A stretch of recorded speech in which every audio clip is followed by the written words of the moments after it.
Hello everyone, welcome back to the Poppy Library. My name is Liz, and this is a special series that I'm calling Craft.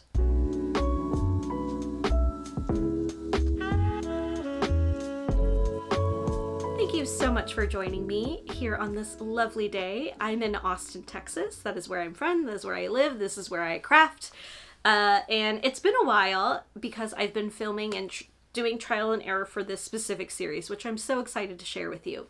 So this series is specifically geared towards using your fiber arts items and further expanding them into more crafts, things that you can use as home decor, things that you can pass along as family heirlooms, things that you can use to remember past crafts or past sweaters, just more of like a reflection of what your year has brought to you, or just adding some decor to your home. Let's just make it really simple. This is just a series of other things that you can use your hands for rather than just knitting. So we're exploring lots of things. We're exploring lots of things. One of my most favorite things to do during the winter time is to craft for the holidays. So the next few episodes will be geared towards crafting for the holidays. So if you're into that, please stay tuned. If you're not into that, just wait a few months. We'll get into something else, I promise. The first project that I want to share with you that I really enjoyed, and it's very easy. I'm talking like an hour and a half max with the right materials. An hour and a half, I swear. That's it. So the first thing that we're going to learn is how to craft these beautiful yarn trees. So this is specifically yarn that I didn't buy, I just had it. These are leftovers, these are tiny skeins, tiny leftovers from projects. So for example, this one in particular is the Vietnamese curry worsted yarn. I knit a whole sweater in this. I had a little bit of a cake left, and I still have some of that cake left because this doesn't take up a lot of yardage. So all this is right here is a paper tree. It is made out of just brown craft paper. I bought this on Amazon. You can easily access these on Amazon. I'll provide a link below, or you can buy them at any craft store. I've seen them at multiple craft stores that are available nationwide. So if you are in a different country, you can easily make these out of cardboard. The way to do it is to get cardboard, make it pliable, meaning you're going to bend it and make it a little bit more flexible because it's like paper, it has memory. So make it a little bit more flexible, make it into a cone, glue the seams, and then stuff it with some newspaper. And then you can curl the bottoms to make it flat and even. So if you have questions on how to do that, I'm happy to provide a tutorial. Just let me know. But I buy these pre-made because they're pretty solid, and they're easy to wrap yarn around, which is perfect. The next thing that you're going to need, other than this, is you're going to need some Mod Podge. Mod Podge? Mod Podge. I don't know why I added an extra syllable. So Mod Podge, I have the matte version. Mod Podge is the most perfect, easiest option for glue. I use the matte finish because I don't want a glossy finish on this. I want it as matte as this material. So, the reason why I like it, Mod Podge, it's multi-purpose. So you can use it later on for different crafts. You can use it as a sealer, as a finish, and also as a glue. So it's water-based, which is really safe. And just don't eat it. Don't be that person. Don't be that person that eats it. It is the perfect consistency as well. You can also use things that are around your house. So for example, if you have Elmer's glue, you can use Elmer's glue. You'll just want to water it down a little bit to make it the consistency of Mod Podge. Mod Podge. Why is it so hard for me to say today? And also you can use super thick tacky glue. This is also something that you can use. You're just also going to want to water this down. It's very thick. So by watered down, I want you to think of it as a consistency of paint, like a wet paint. I'll skip to another video where you'll see me actually do this. But just to quickly kind of go over the reason why is because you're also going to be using this kind of brush. So this is just a craft brush. It has soft bristles. So as you can see, the bristles are really soft, bendable, kind of shiny. It's really important to get a brush like this because it'll spread the glue onto this kind of material. So a lot of people will turn away from crafts because the craft isn't working exactly the way that they see it on a video. The reason why is because your materials might be different. The same thing with knitting, right? Like you could be using a different yarn than what the person made in the sample. You know what I mean? So things can come out differently, but there are ways kind of around it to modify. So if you don't have a soft brush, another thing that will work is like a sponge brush. That will help spread the glue onto the surface of this. What you probably don't want is like a brush that is more bristly, that is more of like a wire hair brush. That's not going to work. So soft bristles or one that's like a sponge. That will help spread the glue the way you want it to. The next thing you're going to need is leftover yarn and also a pin. So specifically a pin with a ball on it. What's a good example of that here? So here we go. A pin that looks like this. I use map pins.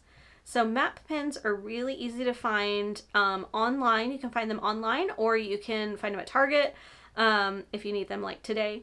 I know that they have those. The reason, and it's also a little short. It's shorter than a normal pin. The reason that you need it for is so you can poke it into this cardboard base. And the reason why you need that little ball is because if you don't have it, it's going to hurt your finger because it's kind of hard to get into this cardboard base. These aren't something that are really thin, so you're going to want something that you can put pressure on. Okay, so I'm going to cut to a video that's going to kind of show you how I do this, but just to quickly explain, all you're going to do is take your Mod Podge and you're going to layer it onto your brush and you're going to spread a small layer first. You're going to put that pin in, spread a small layer on, probably about from here to about here, so maybe about 3 inches, right? That little pin is going to be what you wrap your yarn around for the first time, like so. Then you're going to kind of pull tight with that glue on there, and the reason why it's slipping is because there's no glue for it to hold on to. You're just going to pull and just hold. Then you're going to add some more glue from here to here, about 3 more inches. Do the same thing. The hardest thing to get through is that first row. After that, everything is very easy peasy. All you're going to do is just continue to wrap your yarn around this cone. It's easy when you're sitting at a table, and you'll see a video of me doing that. All I did was just rotate it from here and just hold the yarn tight. Once you get about 3 inches in, then holding the yarn like maybe less, like 1/8 of an inch below where that yarn is, you'll see a video of me doing that. It kind of helps that yarn stack one right on top of the other, so you don't have gaps like this. This was the first one I made and I had a lot of gaps because I was holding the yarn kind of a little bit further up when it was being pulled. So let's say, for example, you can see this white yarn right here. I was holding the yarn kind of up here when I was wrapping it and turning it. What you want to do is hold it a little bit below. And what that's going to do, it's going to help that yarn stay right on top of the other one. If you hold it just a little below, like so. It's just going to stack that yarn right on top of the other one. This is a little crooked because this one's already done, but you'll see it in my other video.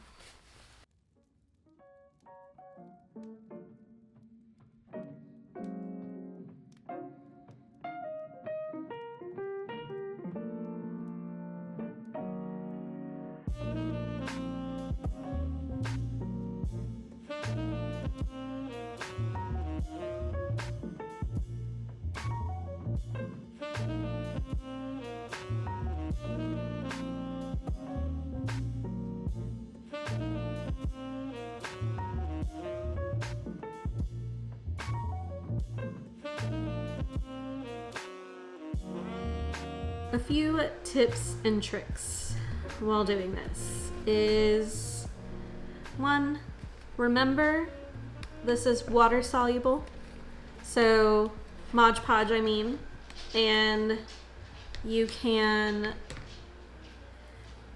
wash this off your hands. So don't worry about your hands getting dirty, anything like that. Do I look okay? Holy jeez. Holy jeez. So if it does get on your hands, it peels right off, just like Elmer's glue, like that kind of stuff. So just don't worry about getting messy. Another tip is you don't have to rush it. The glue will dry fast, but not fast enough. Like if you left this for 10 minutes, it's gonna dry. But if you kind of just maybe had to check something on your phone or whatever, maybe extend your yarn out a little bit, it's not gonna dry so fast.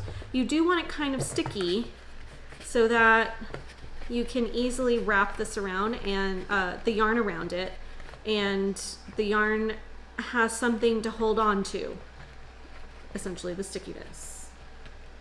So all I'm doing is just turning this with my hand, kind of inch by inch. Again, I have enough for the entire cone, and it's not a lot of yarn. It doesn't take a lot of yarn.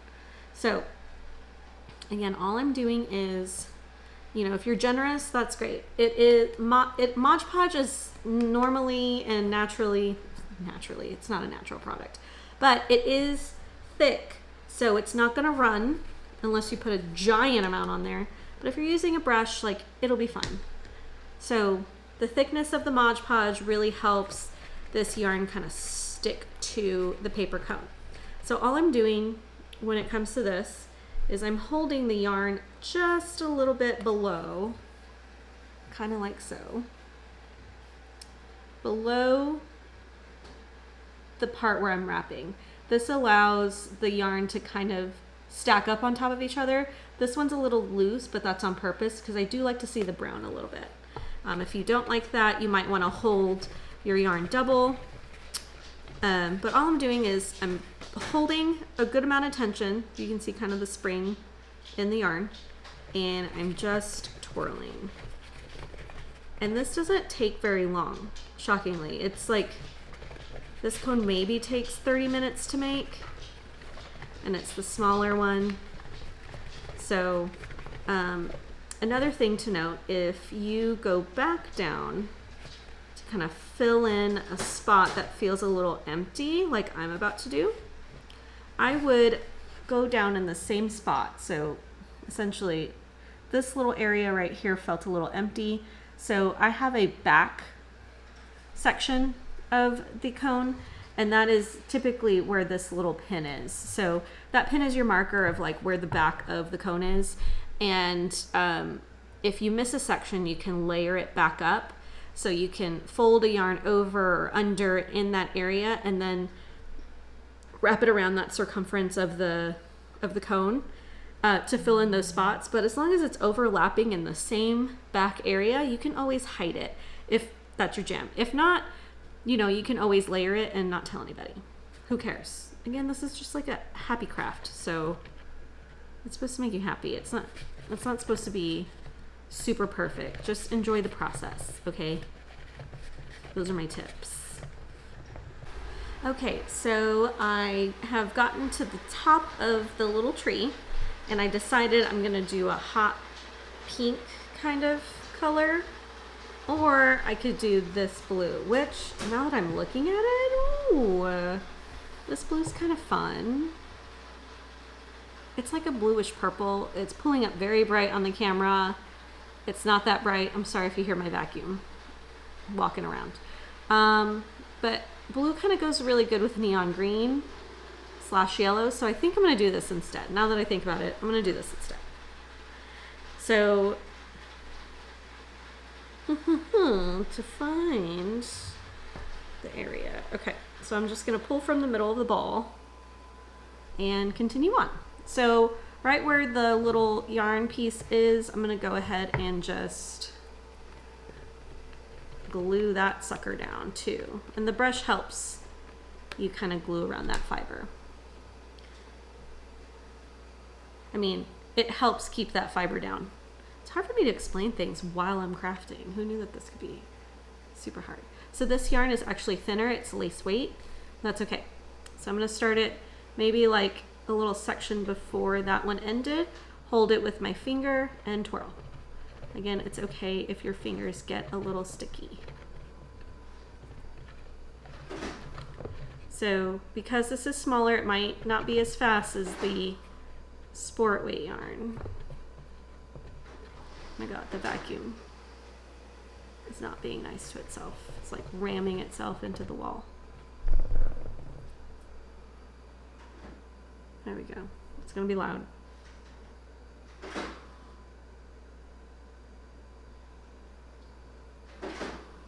Oh my God, I'll be right back. Okay. Sorry, my dog keeps walking in and out of the house. Okay. Whoa. All right. So just doing the last of this. Now notice when you're using a darker yarn, do you see how the glue's kind of coming in through there? The glue will dry clear, so don't you fret. It will dry clear. I kind of smooth it out a little bit so it doesn't clump, but when I'm done, not while I'm working on it. Okay. All right, I'm gonna go ahead and wrap this up. And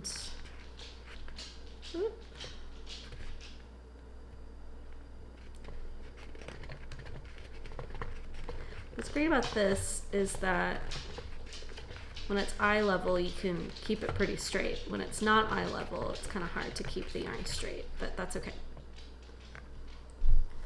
Last section.